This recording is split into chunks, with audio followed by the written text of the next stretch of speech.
And once again, welcome back. So starting with this video and over the next few videos, we're going to be getting our terrain mesh back into the game.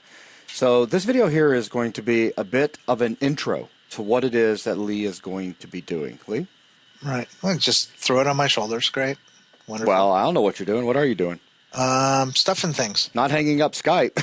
No, not hanging up Skype. I was looking at where I put Photoshop Oh, there you go. because I was going to bring up Photoshop because I want to show you guys the new mesh. All the way up until now, we've been talking about different types of meshes, and we've built our mesh around a hexagon grid, which works really, really well for us, but had a little bit of a problem along the edges not being straight, which was going to make doing the potential of doing LOD or level of detail resizing problematic. So I've switched up to this style of grid. Now, the reason I chose this style of grid over the hex grid was for a couple of reasons. One being, for a while, I think I spent about a week or so just messing around with LOD and trying to dynamically reduce the complexity of the mesh based on the distance from the camera. Now, for those that have been following along with all of the videos, you're talking about a later time playing with LOD as opposed to... The second time around. That's yes. right, the early days when you played with it. Yep, because I started off playing with it and then realizing it wasn't going to be possible the way I was trying to implement it, just off of the initial test. But I had come up with some more optimizations, which we're going to be talking about, which led me to revisit the concept because I was able to create meshes much more quickly. And so I started experimenting with it again, using these much smaller patch sizes, because one of the reasons that we couldn't do it before is the initial LOD tests were based off of patches that were 100, 200 vertices to a side, which were way too big. And then we went down to 51, and I think at one point we were even playing with 21, but even then they were too big to be handled. But then I started doing tests with patch sizes of 11 and then finally settled on 9. And the performance was fast enough that I could change the LOD. And so I started experimenting with it and switching out. And I had some initial success.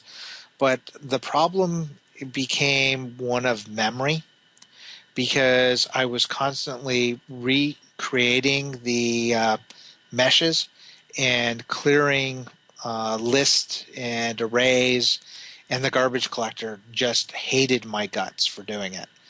And the garbage collector inside of Unity is something else, is one of those blocking operations. There's no way of splitting it up. When it decides to happen, you're going to feel it if it's trying to clean up too much. And with these really small patches, creating all kinds of them and then going through and switching out their LODs and switching up to different size meshes and reassigning the vertices and the triangles and the UVs all the time was just eating up memory like crazy. So it didn't pan out. But I decided to keep the mesh because it does have some unique properties that will make it useful in our new system. One of those being the fact that we have straight sides, so it's very easy to mate up with a surrounding patch, and the fact that this particular type of design makes for writing code to decimate the mesh or to do triangle reduction and vertice reduction. Fairly straightforward. We could go in and write a program that says, hey, if you're not one of these edge vertices, check your altitude or your height relative to all your neighbors. And if your height isn't beyond a certain threshold, then remove that vertice and then calculate the triangles based on the remaining vertices. And what we can do is write a program that after we've baked out this mesh into an OBJ that can look at that information, determine that height information, and do triangle reduction, and just basically break down the object well, what am I trying to say? Basically, reduce the number of vertices and triangles of the mesh and make it a much smaller mesh, using up a lot less memory. Right. So that's one of the advantages that we get with this style grid. The other advantage that we get is it kind of gives us some of the advantages that we got with the hexagon grid, where if we were to have a large difference in altitudes between one row of vertices and the other, if all of these lines were all aligned, or all the triangle lines were edges were all lined along the same way, we could get conditions where we could have cliffs that had these really ugly stair step effects to it. Mm-hmm. And this particular type of design helps eliminate that problem. So that was another deciding factor with going with this type. And it is fairly easy to calculate as well. So a little bit more complicated than just all the triangles going the same way, but still not as difficult to calculate as it was for the hexagon grid. Okay. And trying to think, what else did I really want to cover here? Another big optimization that we're going to get. One of the things that was really killing us in performance-wise that I had to sit down and rethink was, in the old system, we were recreating every mesh or the underlying vertice information, the vertex information, and the UVs and the normals for every patch every time we created a new patch, which was a big waste of resources. Because if you think about it, every single one of these patches are the same size. Right now, they all have the same number of vertices, the same number of triangles. The only difference between one patch and the other are the heights that are assigned to each of the vertices.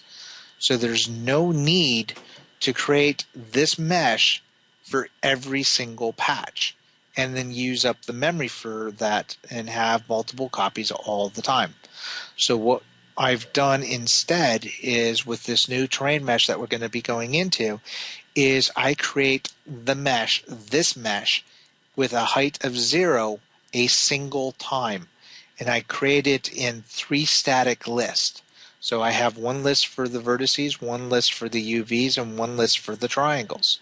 I create all that information a single time, and then every time we create a new patch, we use that baseline information to copy into our new mesh, and then we just modify the heights of each of those meshes. So that is going to be our first optimization. So we're going to save a lot of memory by doing it this way.